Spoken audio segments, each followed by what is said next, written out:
بسم الله الرحمن الرحيم. أهلا بك كابتن أحمد. أهلا بك. وأهلا بكل السيدات والسادة المتابعين.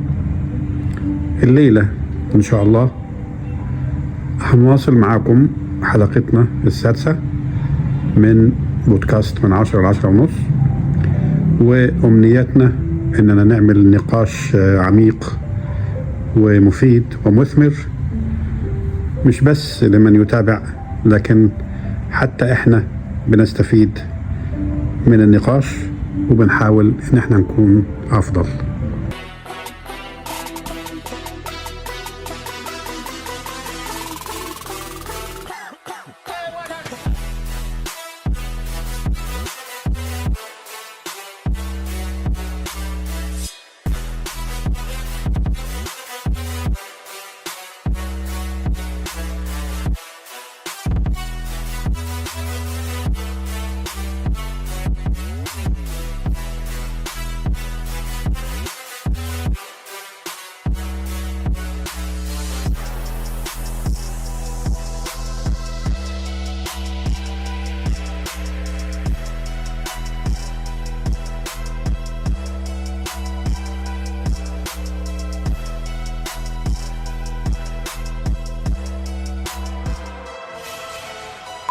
مساء الخير كابتن احمد. مساء النور. الحلقة دي هنتكلم فيها عن كواليس كرة القدم. تمام. الجمهور بيشوف العرض الرسمي على أرض الملعب وأمام الكاميرات، لكن في عالم كرة القدم في كواليس كتيرة، والأمر أكثر تعقيدا بكثير مما يبدو عليه. أيوة. عمرنا سألنا نفسنا ليه في لعيبة بتبقى موهوبة جدا جدا جدا بس مش بيكملوا، في حين في لاعبين موهبتهم عادية جدا لكن بيوصلوا بعيد جدا. خلينا ناخد الموضوع واحدة واحدة ونسألك، لو انت بعيد عن الملعب لمدة سنة من حياتك، هل نظامك اليومي هيخليك ترجع أقوى ولا هيكشف إنك كنت ماشي بالحظ مثلا؟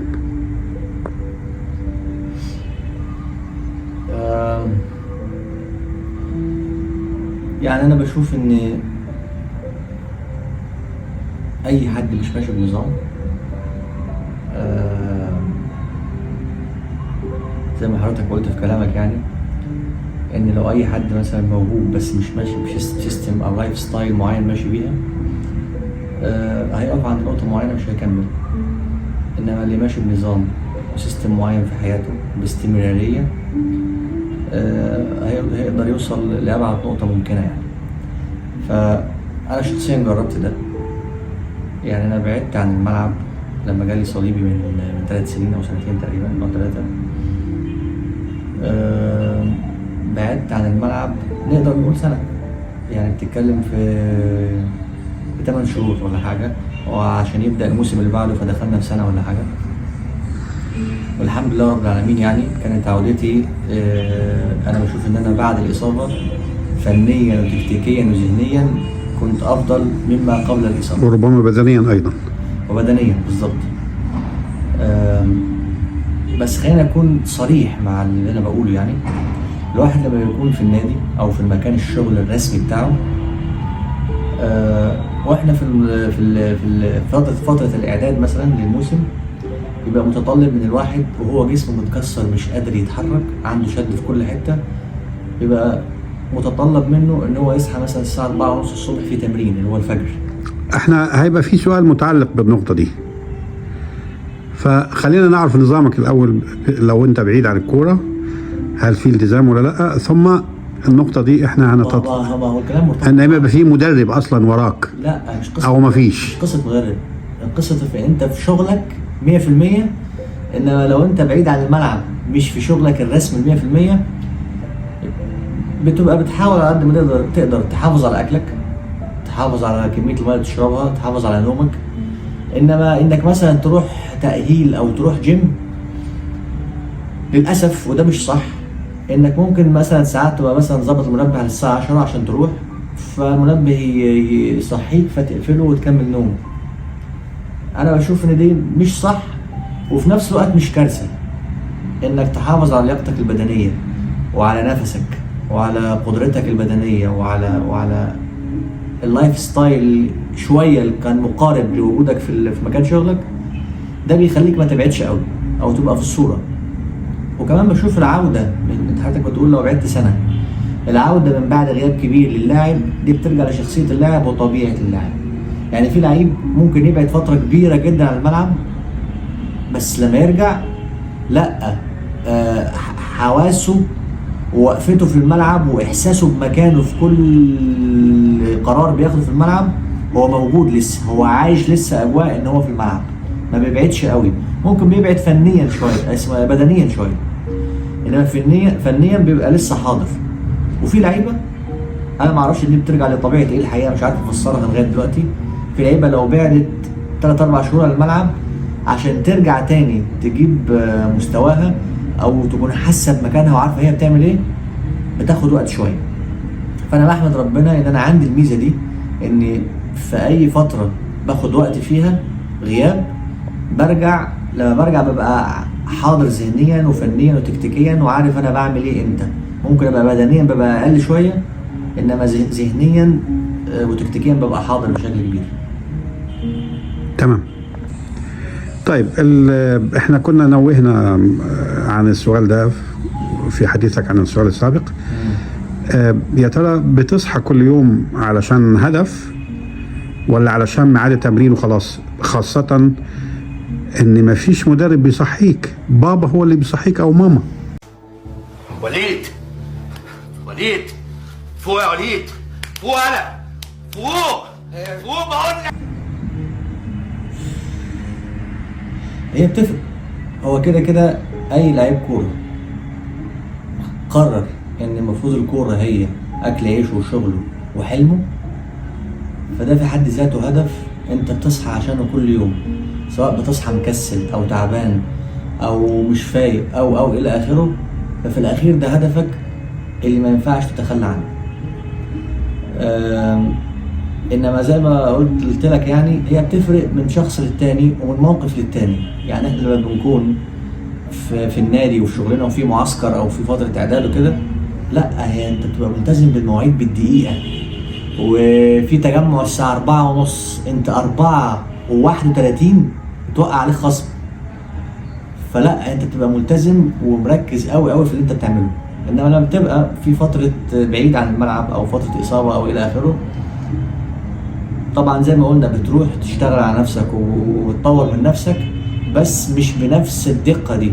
مش الساعه 4:30 لازم تبقى 4:30، لا يعني يبقى الواحد بيتنفس شويه بعيد عن الضغوطات وبعيد عن الاجواء اللي كلها اجتماعات ورسميات.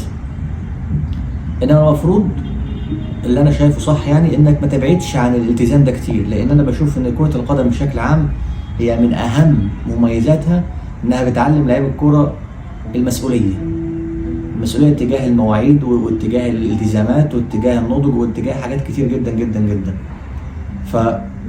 فعشان ما تبعدش عن الالتزامات اللي هي بتعلمها لك الكرة دي، حتى وانت بعيد شوية الواحد المفروض يحاول بقدر الامكان ان هو حتى لو كسل شويه بس يبقى منضبط الى حد كبير. حلو. طيب الحقيقه في سؤال صادم شويه. يا ترى انت بتقول ان في التزام يعني موجود دائما، يا ترى التزامك علشان بتحب الكوره وهي بالنسبه لك الحلم يعني، ولا علشان خايف تضيع منك يعني اكل عيش يعني؟ وطبعا في فرق كبير بين الاثنين، خلينا نسمعك. وانا بقول الاول التزام. الحقيقه انا في بعض الشيء ساعات ببقى مقصر، فانا لما بتكلم كلام نقدر نقول نموذجي شويه بتكلمه عشان افكر نفسي بيه فارجع التزم، او عشان نفيد الناس بيه بان هو ده الصح، مش شرط اكون انا بعمله يعني. الله اكبر عليك، ايه الحلاوه دي؟ انا هاجي لك برضه في اسئله ليها علاقه بكده. ايوه بيه. طيب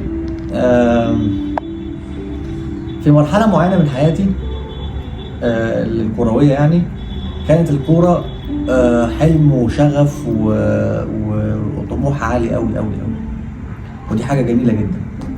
بس لما بتيجي تصطدم بالواقع، وخصوصا اللي في مصر هنا في المجال ده،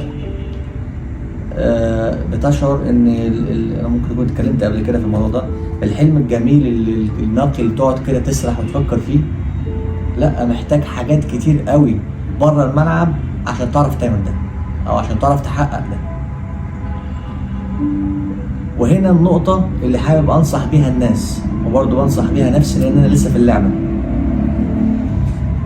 عند مرحلة معينة مش بعيدة، لو الكورة مش جايبه لك احسن حاجة ومعيشاك في عيشة مريحة جدا جدا، لا، لازم تفكر في البلان بي والبلان سي بسرعة وبجدية.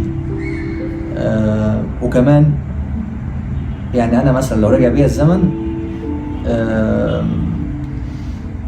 كنت هعمل اكيد نفس الخطوات في الكورة، انما كنت ههتم اكتر بالتعليم. ده مش معناه ان انا على الله، لا، انا متعلم وفي كلية اداب وكل حاجة، انما لا، هديها اهتمام اكتر من كده شويه. صحيح كان غصب عني، وبيبقى غصب عن كل اللعيبه بشكل عام عشان المعسكرات والتمرين والسفر وكده، انما لا، كنت المفروض اجد طريقه او اخرى عشان اهتم بالموضوع ده اكتر من كده. ليه بقول كده؟ لان زي ما قلت في مصر، الحلم انك تبقى لعيب كوره وتاخد مش عارف 50 مليون و100 مليون في السنه، دول بيحصلوا مع 10 12 واحد، انما في 1000 واحد تاني يا دوبك الفلوس الكورة بتمشي الدنيا معاه وبتمشي حياته يعني. فلا، بتيجي فترة بعد كده في مرحلة معينة، خصوصا لو حصل لك دروب في حياتك، بتبقى خايف جدا جدا تفقد الكورة، مش علشان هي الحلم والموهبة واللي كنت بتحلم بيه في الشارع، لا، عشان هي أكل عيشك ومصدر رزقك تقريبا الوحيد، فبتخاف تخسرها، مش علشان ده حلمك، لا، علشان ده أكل عيشك اللي انت بتاكل منه يعني. فعشان كده اوعى اي حد ما بيلعبش اهلي زمالك بيراميدز منتخب مصر ويعني سيراميكا ومصري وكذا فرقه وبنك، الفرقه اللي تصرف جامد دي 5 6 7 فرق في مصر، لو ما لعبتش في دول وخدت ملايين، اوعى يكون مصدر رزقك الوحيد كرة القدم. الحقيقة كلام جميل جدا. معلش انا اسف ان انا اسألك السؤال ده. ليه اسف ان انا اسألك السؤال ده؟ لان انا اعلم جيدا علاقتك بكرة القدم وماذا تمثل بالنسبة لك، لكن في الحقيقة السؤال ده لازم كل لاعب يبقى اجابته جاهزة عليه. السؤال هو، طبعا انت متشبث بالكورة وبهذا الحلم الى اقصى مدى يعني، الى ما لا نهاية، لكن يعني انت مش هتسيب الكورة، بس لو الكورة هي اللي سابتك، انت جاهز لكده؟ هل سألت نفسك السؤال ده من قبل؟ وكيف كانت الإجابة؟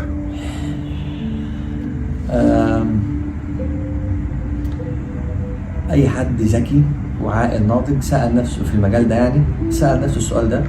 بس الحقيقة عشان أكون واضح، أنا ممكن يكون أنت ما قلتلكش أنت شخصيا بره الكاميرا الكلام ده.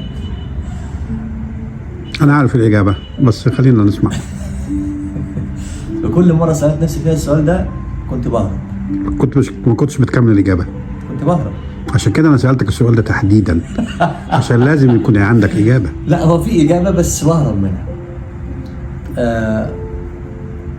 لو الكورة هي اللي سابتني، بص، أنا شايف ومش هبطل أشوف ده، لأن أنا واثق اللي أنا بقوله إن شاء الله، إن أنا عندي كتير قوي، سواء في الملعب كلاعب وكمساك أشول، عندي أفكار كتير وأنا في الملعب ما أنا بشوف كده، وأنا واثق في اللي بقوله، إن أنا ما بفكرش شبه اللي حواليا. أنا ببقى قاعد في الملعب عارف إحنا ممكن نتأذي من أنهي مساحة، وأنهي مساحة يمكن إن إحنا نستغلها بشكل، يعني أنا كأني وأنا بشوف وأنا في الملعب كأني حد في المدرجات شايف الملعب كويس قوي، ودي صعبة جدا على فكرة. يعني اللي بيتفرج على التلفزيون بيتفرج على ماتش يبقى شايف الملعب كله، فشايف المساحات اللي فاضية ممكن الواحد يستغلها يضرب بيها الخصم، والمساحات اللي بين الخطوط في الهاف سبيس والحاجات دي. لا انا ببقى شايف ده وانا في الملعب، وده مش اي حد يعرف يعمله. كمان لو الكوره هي اللي سابتني خلاص، هي انطرت ده، فانا كمان شايف ان عندي افكار كتيره جدا في التدريب والتحليل. فلا يعني هاخد ان شاء الله الدورة التدريبيه كلها، وهستمر في ان انا اللي ما قدرتش اقدمه بسبب ان ربنا اراد ده في الملعب هقدمه وانا واقف على الخط كمدرب. ومش هبطل احاول في الاتجاه ده يعني. انما لا، في كمان في بلان سي بعد كده ودي وانت ماشي، لن افصح عنها الان يعني. طيب يعني لو الكرة تركتك فانت هتلف وارجع لها وتقعد لها على الخط. بالظبط. تمام. اخبار حضرتك ايه يا كابتن؟ تاني اشرف، ازيك يا اشرف؟ الحمد لله. الحمد لله، الله يخليك. والله ازيك يا اشرف؟ عامل ايه؟ انا كويس. وكل شويه اسلم عليه، وكل مره بشوفه اول تاني وتالت. ماشي يلا. طيب انا اعرف انه اخطر منافسة هي اللي بتبقى موجودة داخل دماغ الانسان. فسيادتك بقى لما بتقارن نفسك بمين يا ترى؟ باللي هو انجح منك ولا بالنسخة الكسولة منك انت شخصيا؟ الاول، هل في نسخة كسولة منك؟ ده في اي بشري. تمام، لان اصل في سؤال بعد كده هيبقى كارثة يعني، وما عندكش مجال ان انت تقول الا الحقيقة، لان انا شاهد على كده. لا بص، انا مش بقارن نفسي لا بالانجح مني ولا بالنسخة الكسولة مني. انا بقارن نفسي باحسن نسخة مني انا. يعني وانا في افضل حالة ليا ببقى التارجت بتاعي ان انا ابقى احسن من احسن حالة ليا انا، لان الانجح مني ده كان فيه عوامل كتير جدا سواء ملموسة او غير ملموسة هي اللي ساعدته ان هو يبقى افضل مني. يعني في نماذج كتير لده مش عايز اخد فيها. لا، هو المقصود هنا الانجح منك حتى في الاجتهاد والالتزام، مش شرط في النتيجة اللي وصل اليها في الاخير. النجاح يعني النجاح بيجيب نجاح والالتزام بيجيب التزام.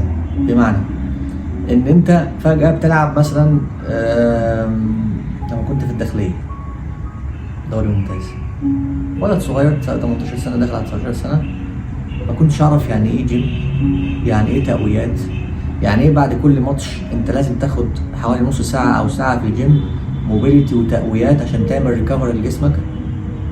ما اعرفش اصلا يعني ايه اصابة دي، يعني ايه تأهل اصابة اساسا، ما اعرفش حاجة. فده ما كانش اهمال مني او ما كانش تقصير على قد ما انا مش فاهم ايه اللي بيحصل. انما مع الوقت لما رحت سموحة تعاملت مع ليفل عالي، سواء كلعيبة او كتدريب او كنادي حتى او كاجواء، فده بيخليك تكتسب انك تلتزم اكتر. ولو نجحت وكملت في سموحة مثلا ولعبت كتير هناك ونجحت ورحت ليفل اعلى، ده هيديك نجاح اكبر، فهيجي يوازيه التزام اكتر وفهم اكتر لمعنى انك تبقى في افضل حالة ليك، وسقف الطموح بيعلى، وحتى ثقافتك بتاعتك الكروية. تمام. دي حصلت مع لعيبه كان ليها عوامل ده، ان هي كل ما بتنجح اكتر ثقافتها بتعلى ازاي تنجح، افاقها في دماغها بتوسع، التزامها. يعني انا كنت في سموحه لازم ادخل الجيم كل يوم عشان ده متوفر وعشان فهمت اهميه ده عامله ازاي. فكل ما انت بتنجح توصل لليفل اعلى، النجاح بيجيب نجاح، الالتزام بيجيب التزام اعلى منه بعد كده. فانا لما بقارن نفسي بالنسخة بأحسن ليفل وأحسن نسخة وصلت لها أنا، بحاول أتخطاها، ولما أتخطاها أحاول أتخطى اللي بعدها مع نفسي أنا. إنما اللي نجح ده في اتجاه تاني كان ليه عوامل كتيرة ساعدته في إنه يعمل ده، ممكن تكون ما توفرتش ليه يعني. تمام. طيب خلينا نخفف حدة التوتر ونسألك سؤال لطيف كده. ما توترش أنا بس. تمام. لا أنا بتوتر. ونسألك سؤال، يا ترى مين أكثر حد بيخليك تستعيد نفسك لما بتخرج عن السياق، وبيعمل إيه؟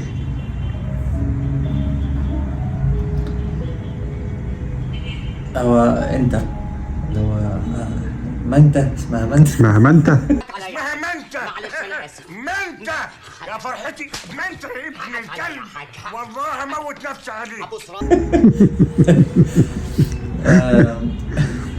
لا يعني انا لما جيت عشت معاك يعني في السعوديه معاك، هم ما حدش يعرف مين ده. السيد الوالد الدكتور رفاعي برضه. تمام. فانا اكتسبت منك الحمد لله يعني حاجات كتير ايجابيه يعني.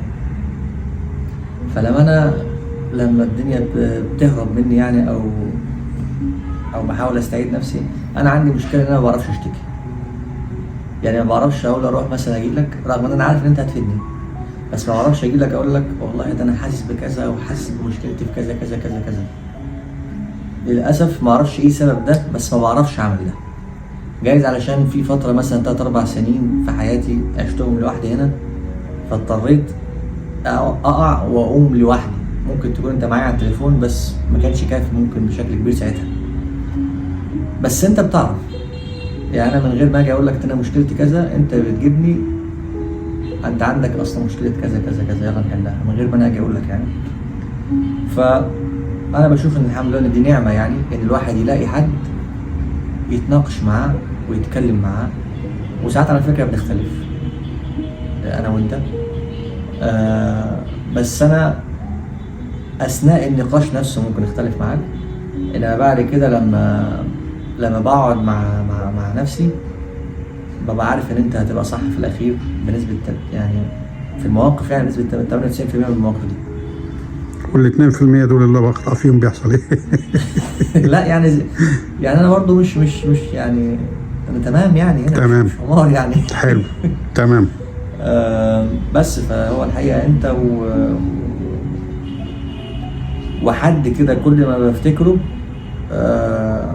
لا بحاول استعيد نفسي، عشان بيقولوا بشكل عام يعني ان النجاح او انت بتبقى محتاج تنجح في حياتك علشان في ناس في حياتك محتاج انت تفرحها، وكمان في ناس محتاج ان هي تسكتها. جميل جدا. طيب ده سؤال الاخير واحنا هنحتاج ان انت تجاوبه بصراحه. ليه تجاوبه بصراحه؟ انا كده صريح على طول. اوكي، لكن الاهل اصلا اهلك هيكونوا شاهدين على حقيقه الاجابه دي. السؤال هو بعيدا عن كره القدم والتمرين والكوره في حياتك، يعني حياتك العاديه، راضي عن نفسك بنسبه كام وليه؟ يعني مفيد للأسرة بنسبة قد إيه في المتطلبات اليومية؟ إنجاز التعبير يعني. هجيب خضار ولا يعني كده؟ مثلا ليه لأ؟ طبعا حياة لاعب كرة القدم سواء تدريب أو معسكرات أو سفر أو حتى وقت للجيم أو تأهيل أو أيا كان، بيبقى الأمر صعب جدا. أنت بتتمرن على الأقل 6 أيام من 7 في الأسبوع، يعني بتريح يوم واحد بس، واليوم ده مش شرط يكون جمعة، أنت مش موظف، أيا كان اليوم مش هيفرق إيه هو، وممكن ما تريحش لو في ضغط ماتشات كمان. فمع السفر وضغط الماتشات والالتزامات والمواعيد وكده ما بيبقاش في وقت أساسا للرياضة ده أو لعب الكورة إن هو يبقى فيه واجبات منزلية اتجاه الأسرة يعملها. المشكلة انه بقى ما بيعرفش بعد كده حتى لو حب يعمل. لا ما انا جاي في الكلام ان انا لا يعني لما ببقى متاح او موجود الحقيقة ربنا يبارك فيك يعني. نعم. انت انت بتبقى عارف انت شايفني وانا جاي من الجيم تعبان ازاي او جاي من التمرين عامل ازاي، فبتلم انت الدنيا يعني من ورايا. بس لا لو الامر تطلب اي حاجة المفروض ان انا اعملها، انا عارف ان انا هعملها كويس، بس انا مصدر لهم ان انا عبيط عشان يسيبوني في حالي. تمام. انما انا لو طلب مني حاجه يعني لو اتضغط عليك يعني مش الضغط بس، خلاص امر واقع اعمل كذا فهعمله على اكمل وجه عادي. طبعا الواحد بعد كده المفروض لما يتجوز يعني يبقى مسؤول بشكل اكبر شويه، فلازم يعرف يعمل الاثنين كده. تمام. في نهايه الحلقه بنشكر حضراتكم على المتابعه، ونريد أن نؤكد على أن النجاح مش بس موهبة، لكن النجاح عادة لازم تتعمل كل يوم انضباط. حتى لو ما حدش شايفك. اسأل نفسك صديقي المتابع، انت منظم علشان حلمك ولا مستني حلمك ينقذك؟ السلام عليكم. تصبحوا على خير.